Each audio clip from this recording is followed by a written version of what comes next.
নবিকুল সম্রাট সৈয়দুল মুরসালিন খাতামান নবীন শেষ নবী নামে পরিচিত সেই নবীর দরগাহে লাখ কোটি শুকরিয়া জ্ঞাপন করি। সকলে বলি সাল্লাল্লাহু আলাইহি ওয়াসাল্লাম।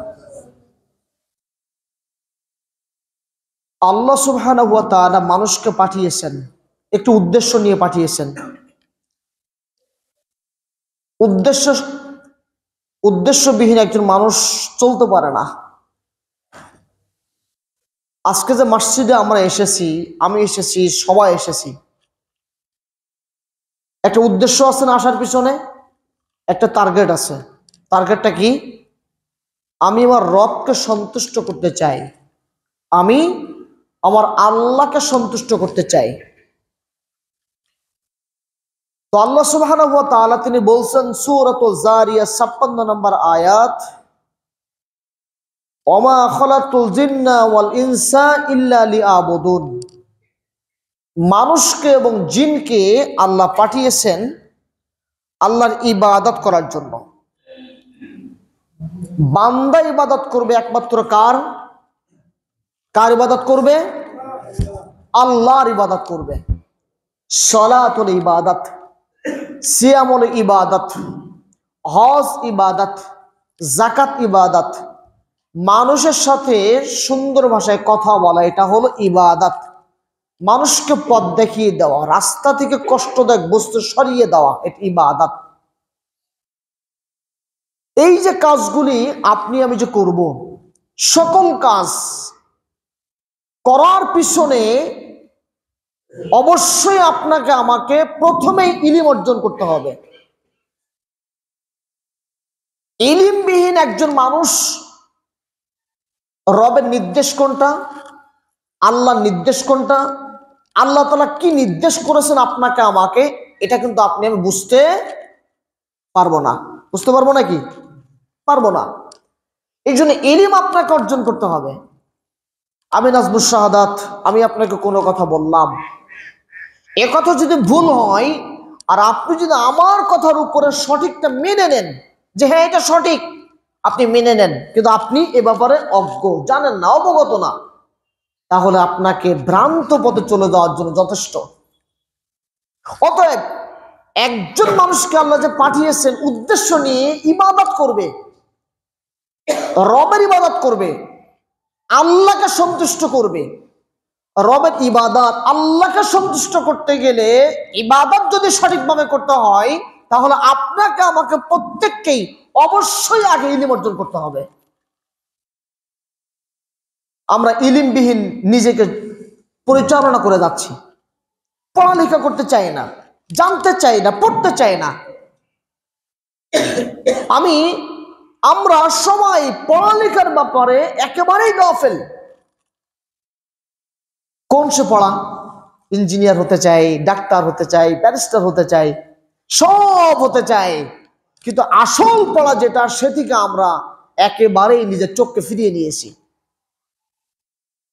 ইঞ্জিনিয়ার, ডাক্তার, ব্যারিস্টার, আপনি সব হন, ব্যারিস্টার হন, চেয়ারম্যান হন, প্রধানমন্ত্রী হন, যেটাই আপনি হন না কেন, আপনি যদি আপনার রবকে, আপনার মালিককে সন্তুষ্ট করতে চান, রবের ইবাদত যদি করতে চান, আল্লাহর নির্দেশ যদি মানতে চান, আপনাকে ইলম অর্জন করতে হবে।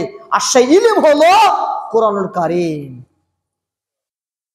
আল্লাহ সুবহানাহু ওয়া তাআলা তিনি আপনাকে যখন কোরআন নাজিল করলেন আপনার আমার সবার উদ্দেশ্যে, গোটা বিশ্বজাহানের উদ্দেশ্যে আল্লাহ যে কোরআন পাঠিয়েছেন, কোরআনের প্রথম শব্দ কি ছিল? প্রথম শব্দ কি ছিল? ইকরা, অর্থাৎ পড়ো, নির্দেশ কর। আজকের খুতবাটা অত্যন্ত গুরুত্বপূর্ণ হবে আপনার জন্য, কারণ আপনি আমি পড়ার ব্যাপারে যতটা গাফেল, পিছিয়ে, দুনিয়ার ব্যাপারে তার থেকে হাজার গুণে আমরা এগিয়ে।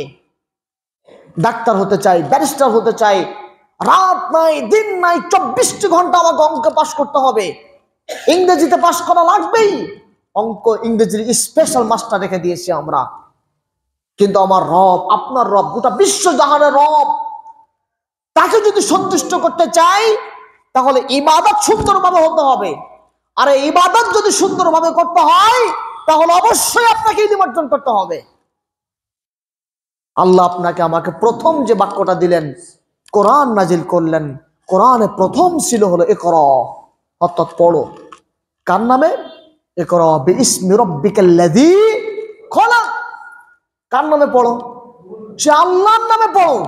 সুবহানাল্লাহ, গায়ের পশম শিহরে ওঠে, আশ্চর্য হয়ে যেতে হয়। গোটা বিশ্ব জাহানের রব, সবার রব বলছেন, সবার মালিক যিনি তিনি বলছেন। এবং কোরআন যখন নাজিল করলেন, কোরআন নাজিলে প্রথম ছিল ইকরা বিইসমি রাব্বিকাল্লাযী খলাক। তুমি পড়ো, তোমার রবের নামে পড়ো, যে রব তোমাকে সৃষ্টি করেছেন। সুবহানাল্লাহ, সুবহানাল্লাহি ওয়া বিহামদিহি, সুবহানাল্লাহিল আযীম। মুহাম্মদ রাসূলুল্লাহ সাল্লাল্লাহু আলাইহি ওয়াসাল্লাম তিনি কি বললেন? তালাবুল ইলম ফারিদাতুন আলা কুল্লি মুসলিম। তুমি মুসলিম নারী হও আর পুরুষ হও, যে হও না কেন, তোমার জন্য ইলম অর্জনকে ফরজ করে দেওয়া হয়েছে। সে কোন ইলম? পবিত্র কোরআন। সেই কোরআন ইলম আপনাকে অর্জন করার জন্য ফরজ করে দেওয়া হয়েছে। ইসলামী জ্ঞান, ইসলামী মূল্যবোধ, ইসলামিক জ্ঞান অর্জন ব্যতীত একজন মানুষের জীবন কখনো সুন্দর হতে পারে না। ইসলামিক জ্ঞান অর্জন ব্যতীত একজন মানুষ নিজেকে কখনো কোনোদিন পরিচ্ছন্ন মানুষ ভাবতে পারে না। ইসলামিক জ্ঞান আপনাকে অর্জন করতেই হবে, তবেই আপনি নিজেকে সুন্দর মানুষ মনে করতে পারবেন। আপনি ডাক্তার হন, অসুবিধা নেই। আপনি ব্যারিস্টার হন, অসুবিধা নেই। আপনি যেই হন না কেন, অসুবিধা নেই। কিন্তু আপনাকে অবশ্যই ডাক্তার হওয়ার পূর্বে আগে ইসলামিক জ্ঞান আপনাকে থাকা লাগবে, তাহলে আপনি একজন ভালো ব্যারিস্টার হতে পারবেন। আপনি প্রধানমন্ত্রী হন, অসুবিধা নেই। আপনি ইসলামিক জ্ঞান অর্জন করেন, তবে আপনি পরে প্রধানমন্ত্রী হন, অসুবিধা নেই। ইঞ্জিনিয়ার, ডাক্তার, ব্যারিস্টার যাই হন না কেন, অবশ্যই আপনাকে সর্বপ্রথমে ইসলামিক জ্ঞানের ব্যাপারে আপনাকে গুরুত্ব দেওয়া লাগবেই লাগবে। Islam is a complete code of life. একজন মানুষের জীবন পরিপূর্ণ করে দেয় যদি ইসলামিক জ্ঞান থাকে। ইসলাম হলো একজন মানুষের জীবন কমপ্লিট করে দেয়। আর সে ইসলাম সম্পর্কে আপনি যখন জানবেন, অবগত হবেন, বুঝবেন, তবে আপনার জীবন চলা পথ সহজ হয়ে যাবে। সবার পরিচিত, সবাই তাকে চেনে এবং ফুটবলের রাজা বলে, ফুটবলের প্রধান বলে, রাজা, লিডার বলে। কোন সে মানুষ? রোনাল্ডো। যুবকরা ভালো করে চেনে, খুব ভালো জানে। রোনাল্ডোকে তারা চেনে না এমন মানুষ মনে হয় খুবই কমই আছে। রোনাল্ডো, নেইমার, মেসি, হ্যাঁ, সবাই এ নাম জানে, সবার কাছে মুখস্থ, পরিচিত নাম। ফুটবলের রাজা বলে তাকে। ইসলামী জ্ঞান যখন আপনি অন্বেষণ করবেন, যখন জানার চেষ্টা করবেন, দেখবেন ইসলামের মধ্যে যে সৌন্দর্য রয়েছে, পৃথিবীতে অন্য আর কোন কালচার, কোন আদর্শের মধ্যে আপনি আর সৌন্দর্য পাবেন না কোনোদিন। ইসলাম সম্পর্কে যেই জেনেছে, যেই মাথা নত করেছে, জানার চেষ্টা করেছে, আলহামদুলিল্লাহ সে ইসলামের কাছে মাথা নত করতে বাধ্য হয়েছে। ইসলাম আপনাকে সুন্দর করে কথা বলতে শেখায়, আপনাকে আদব শেখায়, আপনাকে আখলাক শেখায়, আপনাকে দুনিয়ার জীবন কমপ্লিট করে দেয়, হৃদয়ের মধ্যে প্রশান্ত ঢুকিয়ে দেয়। আর ইসলাম বাদে আরো যতগুলি জীবন রয়েছে, যা রয়েছে, সবই দুনিয়াবি খেলতামাশা, বিলাসিতা, আর কিচ্ছু হতে পারে না অন্যথায়। এবং সেটা দুনিয়াতে সীমাবদ্ধ, আখিরাত পর্যন্ত আপনাকে বিন্দু মাত্র কোনো ফায়দা দিতে পারে না। রোনাল্ডো, নেইমার, মেসিকে সবাই চেনে। এই যে রোনাল্ডো সৌদি আরবে কোন এক ফুটবল ক্লাবে সে খেলা করছে। আশ্চর্য হয়ে গেলাম, গত 3 দিন ধরে সোশ্যাল মিডিয়া, অনলাইনে প্রচন্ড আকারে দৌড়াচ্ছে সংবাদটি। সে নিউজটি হলো, রোনাল্ডো যখন সৌদি আরবে প্রবেশ করেছে, দীর্ঘদিন অবস্থান করার পরে ইসলাম নিয়ে যখন সে জানা ও বোঝার চেষ্টা করেছে, সে মনে করছে ইসলাম হলো সব থেকে সুন্দর, ইসলামিক কালচার সুন্দর, ইসলামিক আদর্শ সুন্দর।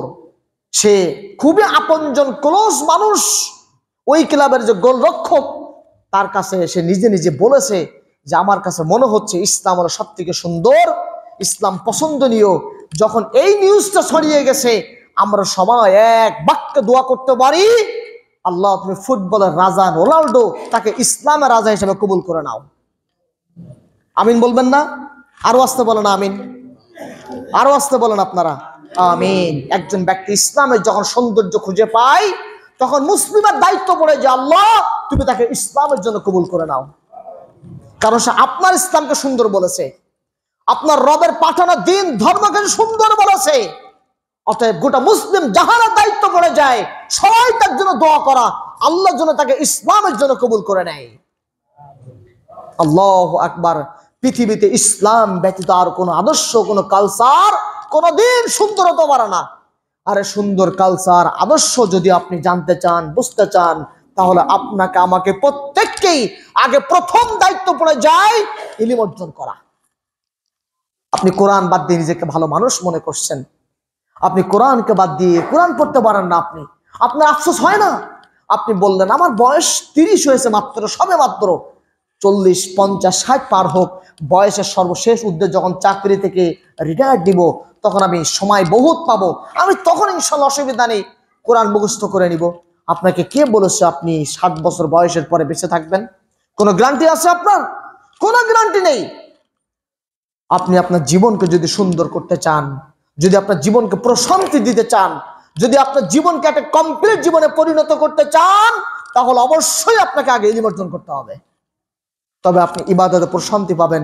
সালাত দাঁড়িয়েছেন, আউযু বিল্লাহি মিনাশ শাইতানির রাজীম, আপনি বলছেন আল্লাহর কাছে, সূরাতুল ফাতিহা বললেন, ইহদিনাস সিরাতাল মুস্তাকিম। আপনি কি বললেন? হে অরসর রব, তুমি আমাকে সরল সঠিক পথ দেখাও। যেই ব্যক্তিটা কোরআনুল কারীম পড়তে পারে এবং অর্থ সহ পড়তে পারে, ওই ব্যক্তি যখন সালাতের মধ্যে বলছে ইহদিনাস সিরাতাল মুস্তাকিম, আল্লাহ তুমি আমাকে সরল পথ দেখাও, তখন সালাতের মধ্যে দাঁড়িয়ে যখন আল্লাহকে বলছে, তখন সালাতের তৃপ্তি পাবে না? একটা প্রশান্তি আসবে না? যে আমি ওর রবকে বলছি, হে আরশের রব, হে আমার মালিক, হে আমার সৃষ্টিকর্তা, তুমি আমাকে সরল পথ দেখাও। তুমি আমাদের বিপদগামীতে চলে গেছে, খারাপ পথে চলে গেছে এমন ব্যক্তির পথে তুমি আমাকে নিয়ে যাও না, তুমি আমাকে সরল পথ দেখাও, তুমি আমাকে হেফাজত করো, তুমি আমাকে নিরাপদে রাখো। যখন আপনি আপনার রবকে বলছেন এবং আপনি জেনে বুঝে অর্থ সহকারে বলছেন, তখন আপনার হৃদয়ের মধ্যে সালাতের প্রশান্তি কাজ করবে। আমি কি ভুল বলছি নাকি? ভুল বলছি নাকি? আমি সালাতের মধ্যে প্রশান্তি কাজ করবে, ইবাদতের মধ্যে প্রশান্তি কাজ করবে। রাস্তা থেকে কষ্টদায়ক বস্তু সরিয়ে দিলে নেকি হয়, এটা আপনি জানেন। যখন আপনি জেনে বুঝে এই কাজটা করছেন, তখন ওই কাজ করতে গিয়ে আপনার প্রশান্তি চলে আসবে। মানুষ মানুষকে হত্যা করছে, মানুষ মানুষকে কষ্ট দিচ্ছে, মানুষ মানুষকে জুলুম নির্যাতন করছে, কারণ কি? ও মূর্খ, অজ্ঞতাই। ও দিন ধর্ম সম্পর্কে জ্ঞান নেই, ইসলাম সম্পর্কে জ্ঞান নেই। যদি ইসলাম সম্পর্কে জানতো, বুঝতো, তাহলে কোনোদিন ও মানুষকে জুলুম করতো না, কোনোদিনও মানুষকে কষ্ট দিত না, কারণ ও ইসলামী জ্ঞান সম্পর্কে পরিপূর্ণ অবগত। আমার রব বলছেন, ফাকা আন্নাকা কাতালান নাস জামিয়া, যে ব্যক্তি জমিনে একজন মানুষকে হত্যা করলো, সেজন্য জমিনের সকলকেই হত্যা করে ফেললো। আল্লাহ এর পরের আয়াতে বলছেন, যে ব্যক্তি জমিনে একজন মানুষকে বাঁচিয়ে দিল, নিরাপদে রাখলো, সেজন্য জমিনের সকল মানুষকে নিরাপদে রাখলো, দায়িত্ব রাখলো। সুবহানাল্লাহ, চমৎকার কোরআন আয়াত। যদি কোনো মানুষ জানতো, এই কোরআন আয়াত সম্পর্কে অবগত থাকতো, কোরআন সম্পর্কে বুঝতো, কোরআনে কমপ্লিট একটা জ্ঞান থাকতো, একটা সাধারণ ধারণা থাকতো, কোনোদিন ওই মানুষ কি অপরাধ, জুলুম করা, কষ্ট দেওয়া, মানুষকে হত্যা করা, দাঙ্গা হাঙ্গামা, ফাসাদ বানানো, এই ধরনের কাজ কোনোদিন সে করতে পারতো? কোনোদিন সে করতে পারতো? কোনোদিন পারতো না। কারণ ও জানে আমার রব অসন্তুষ্ট, আমার আল্লাহ অসন্তুষ্ট, আমার মালিক অসন্তুষ্ট। আমার রব যে কাজে অসন্তুষ্ট হয়, আমার মালিক যে কাজে অসন্তুষ্ট হয়, সে কাজ কোনোদিন করা যাবে না। আমার রব অসন্তুষ্ট, আউযু বিল্লাহি মিনাশ শাইতানির রাজিম, আমার মালিক অসন্তুষ্ট। হৃদয়ের মধ্যে একটা আবেগ কাজ করবে, একটা বিবেক চলে আসবে। আমার মালিক যদি অসন্তুষ্ট হয়, আমার রব যদি অসন্তুষ্ট হয়, এ কাজ আমি করি কি করে? বিবেক বারবার আপনাকে বাধা দিবে, আপনার বিবেক বারবার আপনার বিরুদ্ধে চলে যাবে। অতএব মূল কথা যেটি, সেটা হলো আমাদের সবার দায়িত্ব পড়ে যায় কোরআন নিয়ে নিজের জীবনকে পরিচালনা করা, কোরআন মাহফিল নিজের জীবনকে তৈরি করা এবং কোরআন ইলম অর্জন করার সামনে গিয়ে যাওয়া। রাজি আছেন ইনশাআল্লাহ? আল্লাহ সবাইকে কবুল করে, সবাই বলো না আমিন। কোরআন ব্যতীত আপনার জীবন কখনো সুন্দর হতে পারে না। সবথেকে বড় দলিল হলো হাদিস কোরআন সহিহ বুখারী। মসজিদে বসে আছেন আবু বকর, ওমর, উসমান, আলী বসে আছেন। আবু বকর, ওমর, উসমান, আলী সবাই একসাথে বসে আছেন, তাওরাত নিয়ে পড়ছেন। তাওরাত ওহী গ্রন্থ আল্লাহর পক্ষ থেকে, জাবুর ওহী গ্রন্থ আল্লাহর পক্ষ থেকে, ইনজিল ওহী গ্রন্থ আল্লাহর পক্ষ থেকে। তাওরাত নিয়ে যখন বর্ণনা করছেন ওমর ফারুক রাদিয়াল্লাহু তাআলা আনহু রাসূল সাল্লাল্লাহু আলাইহি ওয়াসাল্লামের সামনে, তখন আল্লাহ রাসূল রেগে গেছেন, রাগান্বিত হয়ে গেছেন, তুমি তাওরাত নিয়ে বর্ণনা করছো? আবু বকর রাদিয়াল্লাহু তাআলা আনহু বলছেন, এ ওমর, তুমি কি দেখছো না রাসূলের অবস্থাটা? তুমি দেখো। আল্লাহ রাসূল তিনি রেগে গেছেন, রাগান্বিত হয়ে গেছেন। তাওরাত ছুঁড়ে ফেলে দিয়ে স্পষ্ট বাক্যে বললেন, রাজিতু বিল্লাহি রাব্বাও ওয়া বিল ইসলামি দীনাও ওয়া বি মুহাম্মাদিন নাবিয়্যা সাল্লাল্লাহু আলাইহি ওয়াসাল্লাম। আমি আল্লাহকে পেয়েছি রব হিসাবে, ইসলামকে পেয়েছি দ্বীন হিসাবে, আমার নবীকে রাসূল হিসাবে পেয়ে অন্তর সিক্ত হয়েছে, ঠান্ডা হয়ে গেছে। সেদিন তাওরাত যদি না টিকে, ইনজিল যদি না টিকে, জাবর যদি না চলে, কোরআন নাজিল হচ্ছে, কোরআন যদি আপনার একমাত্র জীবন গ্রন্থ হয়, তাহলে একজন মানুষের জীবন কোরআন ব্যতীত অন্য কোন কিতাব জীবনকে সুন্দর করতে পারে না। কারণ ওহী গ্রন্থ, তাওরাত ওহী গ্রন্থ, ইনজিল ওহী গ্রন্থ, জাবুর ওহী গ্রন্থ, কিন্তু কোন ওহী গ্রন্থ টেকে নাই। টিকেছে একমাত্র কি? সেটা হলো কোরআনুল কারীম। কিয়ামতের আগ পর্যন্ত এই কোরআন দিয়ে আপনাকে জীবন চালাতে হবে। এখন যদি আপনি বলেন ফাজাইল আমল, তাহলে পড়ি একটু, আমি বেহেশতে যাওয়ার আমি একটু পড়ি, অসুবিধা কোথায়? আমি যদি আপনাকে বলি সেদিন ওহী গ্রন্থ জাবুর যদি না টেকে, ইনজিল যদি না চলে, কোন কিতাব যদি ওহী গ্রন্থ না চলে, কোরআন ব্যতীত কোনোদিন বেহেশতে যাওয়া টিকতে পারে না। কোরআন ব্যতীত অন্য কোন কিতাব আপনার সামনে কোনোদিন আপনার জীবন পরিচালনা হতে পারে না। আমার হানাফি ভাইরা, অন্যান্য ভাইরা বেহেশতে যাওয়ারকে কোরআনের জায়গাতে রেখে দেয়। আফসোস, দুঃখ, পরিতাপের বিষয়। ফাজাইল আমলকে এত গুরুত্ব দেয়, বুকের মধ্যে আগলে রেখে দেয়। কোন বই থেকে বসলে আগে বলে ফাজাইল আমল নিয়ে আসো, আমি ফাজাইল আমল পড়ি। আফসোস, দুঃখ, পরিতাপের বিষয়। ফাজাইল আমল বেহেশতে যাওয়ারকে যেভাবে গুরুত্ব দেয় আমার তাবলীগ ভাইরা, ওভাবেই যদি গুরুত্ব দিত কোরআনুল কারীমকে, যদি ওভাবেই গুরুত্ব দিত সহিহ হাদিসকে, আমার বিশ্বাস বাংলার জমিনে কোরআন এবং সহিহ হাদিস ব্যতীত অন্য কোন জাল, জয়ীফ, মিথ্যা, কিচ্ছা কাহিনী কিতাব আর দ্বিতীয় বাংলার জমিনে স্থান পেত না। কিন্তু আফসোস, দুঃখ, পরিতাপের বিষয়, আমাদের তাবলীগ ভাইরা এটা বোঝে না, এটা বুঝতে চায় না। কষ্ট, অত্যন্ত কষ্ট লাগে যখন মিথ্যা, কিচ্ছা কাহিনী সামনে নিয়ে হাজির হয়ে যায়। হ্যাঁ, বুড়ি কাটা দিচ্ছে আমার নবীর পথে, অত্যন্ত কষ্ট লাগে। সেই বুড়ির বাড়ি নাকি কোথায়? তায়েফে। বুড়ি কাটা দিত, যদি কাটাই দিত তাহলে মক্কাতে কাটা দিবে, তার বাড়ি মক্কাতেই হবে, তায়েফে কেন তার বাড়ি হবে? আপনারা যারা সৌদি আরবে যান নাই তারা এই ব্যাপারে অবগত নয়। নিয়মিত আমি সৌদি আরবে যাওয়ার সুবাদে আশ্চর্য হয়ে যায়। মক্কা থেকে প্রায় 150-200 কিলোমিটার দূরে হলো তায়েফ। সেই তায়েফে বুড়ির বাড়ি, সেখানে বুড়ির বাড়ি সবাই দেখতে চায়, আর সবাই গালিগালাজ করে, শুধু গালি দেয় বুড়িকে, বিভিন্ন জঘন্য ভাষা ব্যবহার করে। তখন আমি তাদেরকে গিয়ে বলি যে বুড়ি যদি কাটা দিবে আপনার নবীর পথে, আর বুড়িকে যদি গালি দিবেন, তারা মক্কা থেকে খোঁজ করেন বুড়ির বাড়িটা কোথায়। এই মিথ্যা, কিচ্ছা কাহিনী হাজী সাহেবদেরকে যে শোনান, আপনার তো লজ্জা থাকা উচিত, শরম থাকা উচিত। এই মিথ্যা, কিচ্ছা কাহিনীগুলি কেন আপনি জাতিকে শুনিয়ে বিপদে নিয়ে চলে যাচ্ছেন? আপনার দায়িত্ব, আমার দায়িত্ব, সবার দায়িত্ব পড়ে যায় ইসলামকে, একটি কমপ্লিট জীবনকে যদি মেনে নিতে হয়, তাহলে অবশ্যই আপনাকে কোরআনের কাছে মাথা নত করতে হবে। অবশ্যই আপনাকে সহিহ হাদিস যেটা আসে তার কাছে আপনাকে মাথা নত করতে হবে।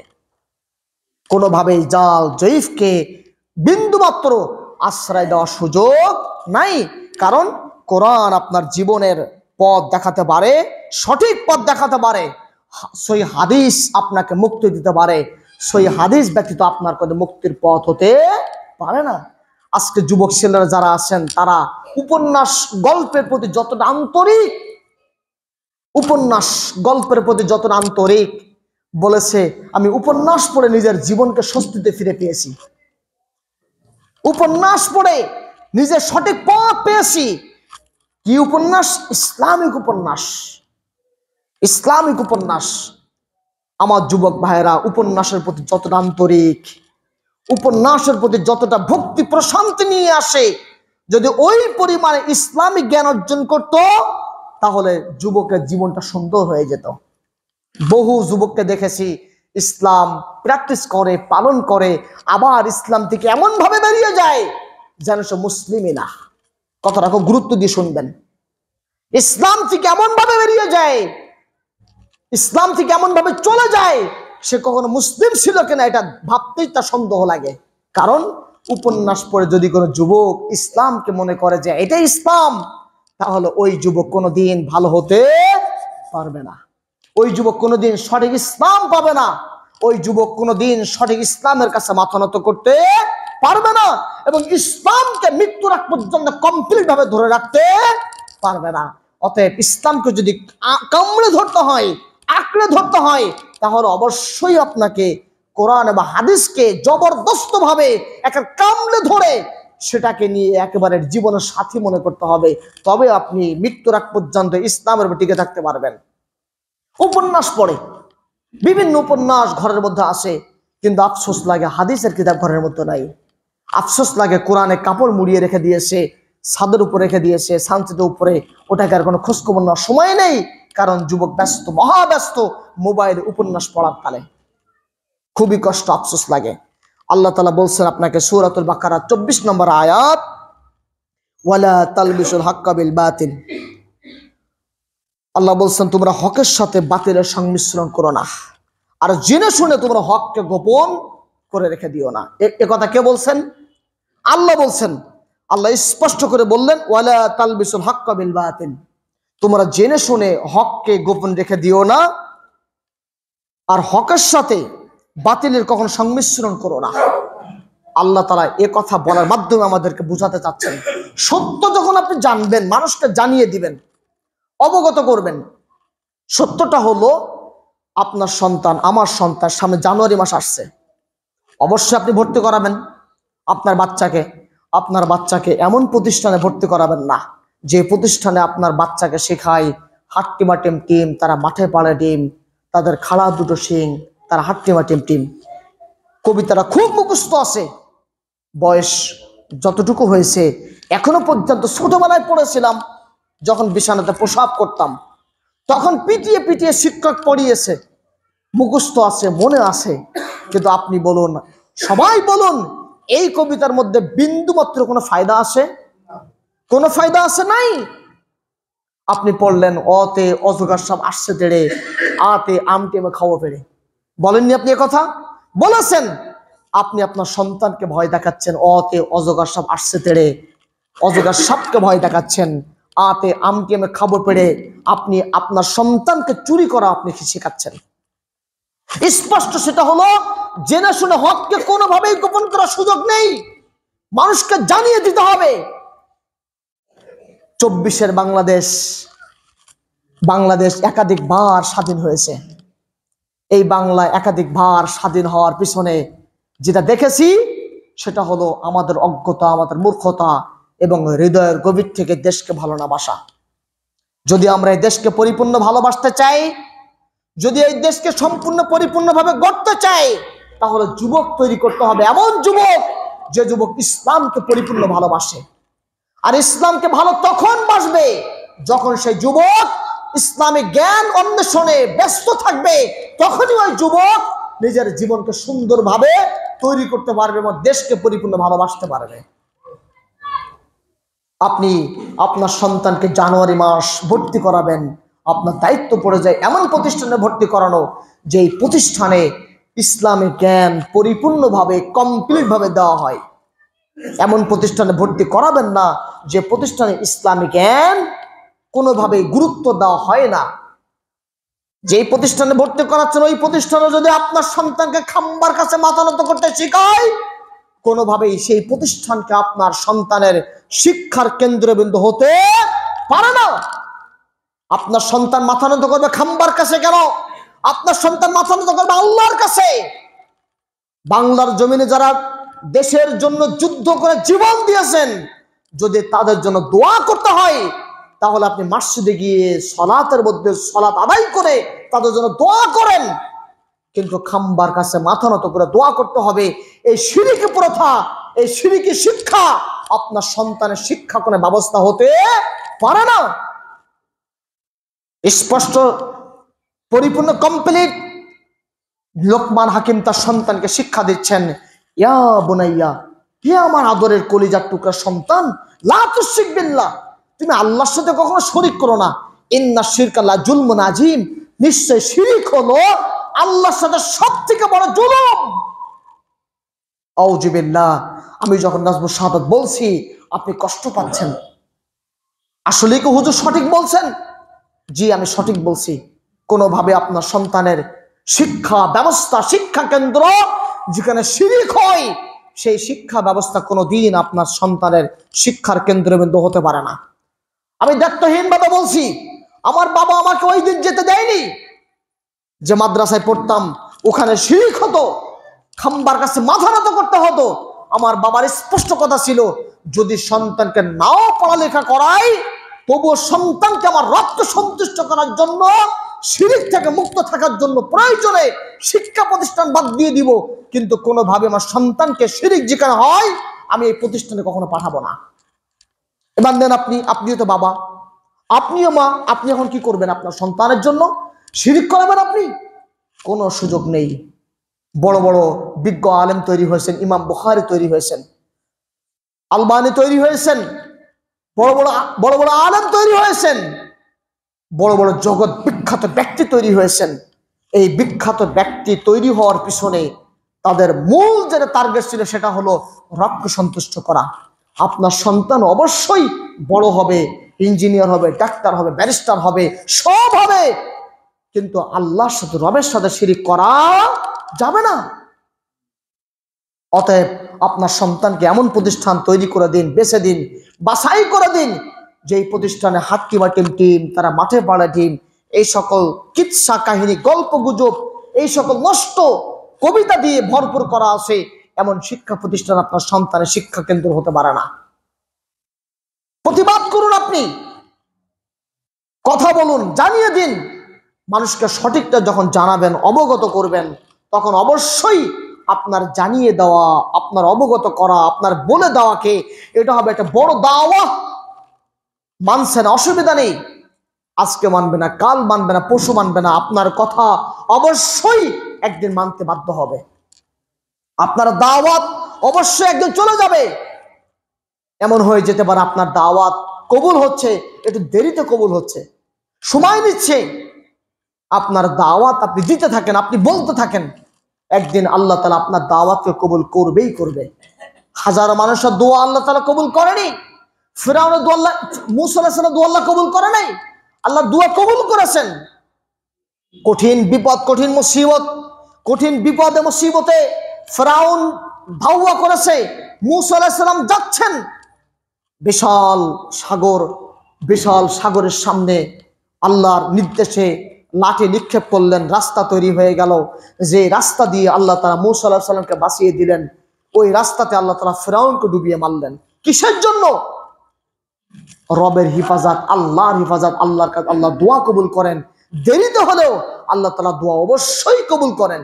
আল্লাহ তাআলা দোয়া, আপনার দোয়া, আমার দোয়া, আল্লাহ সবার দোয়া কবুল করবে। তো সময় লাগবে, এত ব্যস্ত হওয়া যাবে না, দোয়া আপনাকে চালাতেই থাকতে হবে। আল্লাহ কেন দোয়া কবুল করছে না? ব্যতিব্যস্ত হওয়ার সুযোগ নেই। সবর করুন, ধৈর্য ধারণ করুন।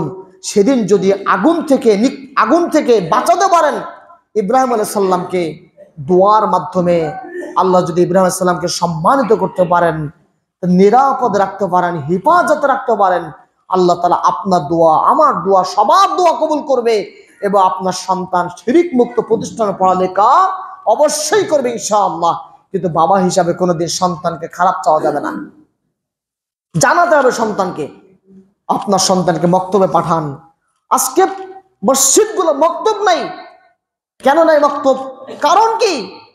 পেলে নার্সারি ছোট্ট সোনামণিদেরকে যে প্রতিষ্ঠানগুলোতে নিয়ে যাওয়া হচ্ছে, এই পেলে নার্সারি খোলার মাধ্যমে আপনার মক্তব, আপনার মসজিদের মক্তবকে বন্ধ করে দেওয়া হয়েছে, বন্ধ করে দিয়েছে। কারণ আমার সন্তান একটু পরেই স্কুলে যাবে, ও কত পড়ার চাপ নিবে? এত যদি পড়ার চাপ নেয় কিভাবে সমাধান হবে? ও কি পড়ার চাপ তো নিতে পারে?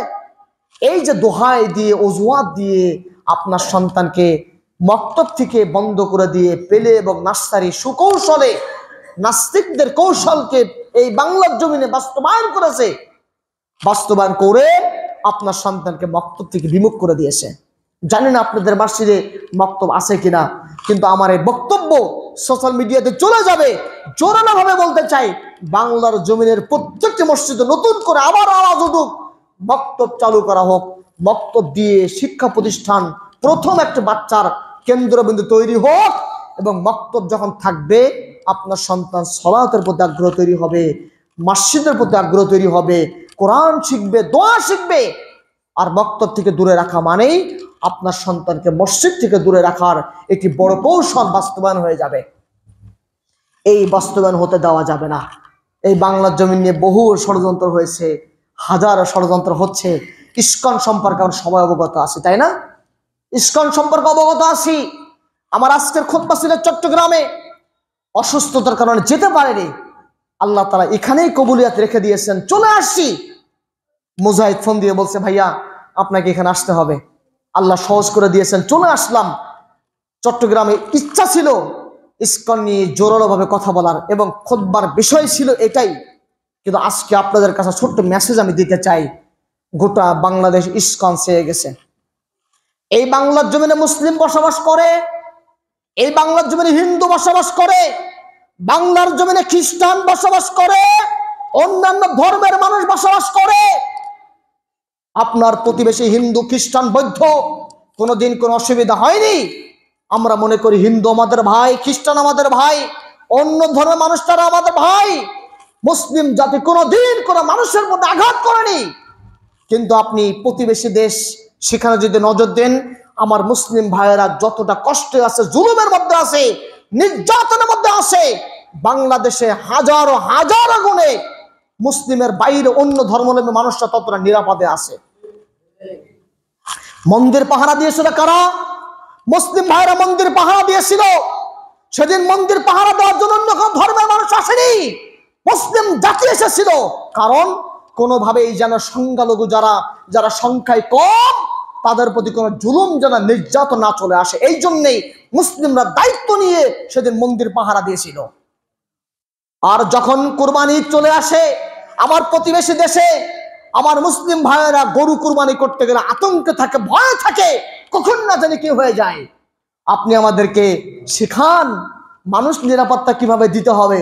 আর ইসকনকে নিলিয়ে দিয়ে আমাদের মুসলিম আইনজীবীকে হত্যা করা হয়, এমন ধরনের বাজে কাজ, নষ্ট কাজ, ন্যাক্কারজনক কাজ বাংলার মুসলিম জাতি দ্বিতীয় কোনদিন মেনে নেবেন ইনশাআল্লাহ। স্পষ্ট বলে দিতে চাই, বাংলার জমিনে বিশৃঙ্খলা করবেন না। ভাষা 47-এ বিশৃঙ্খলা করেছেন, 52-তে বিশৃঙ্খলা হয়েছে, 71 হয়েছে, 75 হয়েছে, বারবার বিশৃঙ্খলার চেষ্টা করা হয়েছে। আবার 24-এ বিশৃঙ্খলা করে হাজারো ছেলের জীবন চলে গেছে। দ্বিতীয়বার বিশৃঙ্খলা হবে, কোনোদিন মুসলিম জাতি এটা মেনে নেবে না। সুকৌশলে এই দেশকে হেফাজত করার জন্য যা দরকার, জীবন দেওয়া দরকার জীবন দিবে, অর্থ দেওয়া দরকার অর্থ দিবে। কিন্তু এই দেশে মুসলিম, হিন্দু, খ্রিস্টান, বৌদ্ধ একসাথে কাঁধে কাঁধ মিলে নিরাপদে থাকবে, বিশৃঙ্খলা কোনো মেনে নেবে না ইনশাআল্লাহ। স্পষ্ট বক্তব্য, এটি কমপ্লিট বক্তব্য, এর বাইরে কোনো কথাই হতে পারে না। এই জন্য আমাদেরকে শিখাতে আসবেন না কিভাবে মানুষকে নিরাপদে রাখতে হয়, কিভাবে হেফাজত রাখতে হয়। এই দেশে কষ্টে আছে, এদিকে নজর দেওয়ার দরকার নেই। আপনার দেশে আপনি নজর দিন, আপনার দেশ আপনি দেখুন, আপনার দেশে মানুষ কিভাবে আছে, আমার মুসলিম কলিজার টুকরা ভাইয়েরা কিভাবে তারা আছে। ডক্টর জাকির নায়েক বলেছিলেন, আর যে দেশে ডক্টর জাকির নায়েকের বের করে দেওয়া হয়, একজন মুসলিম ইসলামিক স্কলার, তাকে বের করে দেওয়া হলো। আপনি আমাদের শিখান, আমাদেরকে বললেই হলো যে ডক্টর জাকির নায়েক বাংলাদেশে একটা ছেলে তাকে ফলো করতো, শুধুমাত্র ফলোয়ার, কোনোদিন সাক্ষাৎ হয়নি, তার বক্তব্য শুনতো। ওই বক্তব্য শোনার কারণে তাকে, সেই ছেলেটাকে উগ্রপন্থী হিসেবে সাব্যস্ত করে বাংলার জমিন থেকে হাজারো মানুষের কলিজার টুকরা চ্যানেল পিস টিভিকে বন্ধ করে দেওয়া হলো। আপনি আমাদেরকে শিখান যে কিভাবে মানুষের সাথে চলাফেরা করতে হয়, অন্য ধর্মের মানুষের সাথে কিভাবে মুআমালাত করতে হয়, আপনি আমাদের শিখাতে আসছেন। হৃদয়ের স্পন্দন কলিজার টুকরা ডক্টর জাকির নায়েকের পিস টিভি বন্ধ করতে পারেন, কিন্তু বাংলার মুসলিম জনতার মুখ আপনি বন্ধ করতে পারবেন না। বাংলার মুসলিম জনতার মুখ বন্ধ করা সহজ নয়, বারবার চেষ্টা করা হয়েছে। বন্যার পানি দিয়ে কুমিল্লা, ফেনী মানুষদেরকে ধুয়ে সাফ করে দেওয়ার চেষ্টা করা হয়েছে। হাজার বাংলার মানুষ আবার ঝাঁপিয়ে পড়েছে তাদেরকে অর্থ দিয়ে সহযোগিতা করার জন্য, খাবার দেওয়ার জন্য। ভ্যান চালক সেই বলছে 10,000 টাকা আমি দিচ্ছি, আমার দরকার নেই, আমার 1 মাসের খাবারের টাকা, আমি ভ্যান চালা, অসুবিধা কোথায়? আমার কুমিল্লার মানুষ, আমার ফেনীর মানুষ কষ্টে আছে, বন্যার পানি প্রতিবেশী দেশ। আপনি আমাদেরকে শেখান কিভাবে মানুষের সাথে চলাফেরা করতে হয়। ফেনীতে গিয়ে দেখেছি পেটে বাচ্চা সম্ভবা মা বলছে আমাকে বাঁচাও, ওর পেটে বাচ্চা, বৃদ্ধ বলে আমি একটু বাঁচতে চাই। বন্যার পানি প্রতিবেশী মানুষ, আপনি এতটা জুলুম কষ্ট আমাদেরকে দিতে পারেন? আমরা চোখ বন্ধ করে মেনে নিয়েছি। আমাদের কোনো অস্ত্র নেই, আমাদের সব থেকে বড় অস্ত্র হলো কুনুত না জানা, আমাদের সব থেকে বড় অস্ত্র দোয়া। মুসলিম মানুষ যদি দোয়া করে দেয়, এই দোয়া আপনার পরিণতি এমন হয়ে যেতে পারে, আপনার প্রতিবেশী দেশ, পুরা দেশ ভেঙে চুরমার হয়ে যেতে পারে। মুসলিম যদি দোয়া করে, এই দোয়া আল্লাহ তাআলা কবুল করবেই করবে।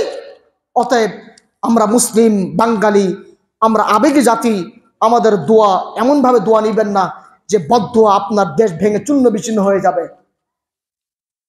অতএব আমরা আল্লাহর কাছে প্রাণ খুলে দোয়া করি, আল্লাহ তুমি আমাদের দেশকে হেফাজত করো, আল্লাহ তুমি আমাদের দেশের মানুষকে নিরাপদে রাখো। আল্লাহ তোমার কাছে প্রাণ খুলে দোয়া করছি, গোটা বাংলার মুসলিম জাতি তাকিয়ে আছে তোমার দিকে। যারা এই দেশকে নিয়ে ষড়যন্ত্র করতে চায়, যারা এই দেশকে নিয়ে অস্থিতিশীল করতে চায়, আল্লাহ তুমি তাদেরকে সঠিক জবাব দিয়ে দাও এবং আমাদের দোয়া তুমি কবুল করে নাও। আল্লাহ মুসলিম জাতি তারা অত্যন্ত আবেগী জাতি, তোমাকে ভালোবাসে, তারা কোনোভাবেই অস্ত্র ভালোবাসে না। তার সব থেকে বড় পরিমাণ হলো তিতুমিরে বাঁশের কেল্লা। ইংরেজদের সাথে যুদ্ধে নেমেছিলেন, ইংরেজদের প্রতি ঘৃণা ত্যাগ সবকিছুকে বর্জন করে ইংরেজদের অস্ত্র হাতে না নিয়ে বাঁশের কেল্লা নিয়ে যুদ্ধ করেছে। আর আমাদের যুদ্ধ হবে দোয়ার মাধ্যমে। আল্লাহ তোমার কাছে দোয়া করি, যারা এই দেশকে নিয়ে ষড়যন্ত্র করে তুমি তাদেরকে সঠিক ব্যবস্থা নাও, আর বাংলার মুসলিমকে তুমি নিরাপদে রেখে দাও। ইসকন যারা এই দেশকে নিয়ে ষড়যন্ত্র করছে, ইসকন ভাই আমি আপনাদেরকে বলি, আপনারা বাংলাদেশের নিরাপদে আছেন, ভালো আছেন, ইন্ডিয়ার দিকে তাকান, আমার মুসলিম ভাইরা কতটা কষ্টে আছে। অতএব এই দেশে যদি থাকতে হয় কোনোভাবেই বিশৃঙ্খলা করার চেষ্টা করবেন না। আমার আইনজীবী সাইফুল ইসলাম ভাইকে আপনি হত্যা করেছেন, মনে রাখবেন এর জবাব আল্লাহর পক্ষ থেকে অবশ্যই আসবে। অতএব আমরা আল্লাহর কাছে দোয়া করি এবং কোরআন মাহফিল নিজের জীবনকে পরিচালনা করি, কোরআন দিয়ে জীবন পরিচালনা করি। কোরআন হলো আপনার আমার জীবন, আপনার আমার জীবন পরিচালনা পথ। পরিবারকে সমাধান দিতে, নিজের জীবনকে সুন্দর করতে, গোটা বিশ্ব জাহানকে সুন্দর করার জন্য একমাত্র কোরআন ব্যতীত অন্য কিছু সুন্দর করতে পারে না। আল্লাহর কাছে আমরা খাস দিলে দোয়া করেছি, আল্লাহ তাআলা দোয়াকে কবুল করুন। সাতক্ষীরার মানুষ অত্যন্ত আবেগী মানুষ, ইসলামকে ভালোবাসে, দিন প্রেমিক মানুষ। সাতক্ষীরার মানুষ আমরা একসাথে আল্লাহর কাছে দোয়া করলাম, আল্লাহ আপনার আমার সবার দোয়াকে কবুল করে নিয়ে ইসলামী টেন্ডেন্সি, ইসলামী মানসিকতাকে পরিপূর্ণ জীবনে লালন করে আমাদের জীবনকে সুন্দর করে দেন। সকলে বলুন আমিন। সুবহান।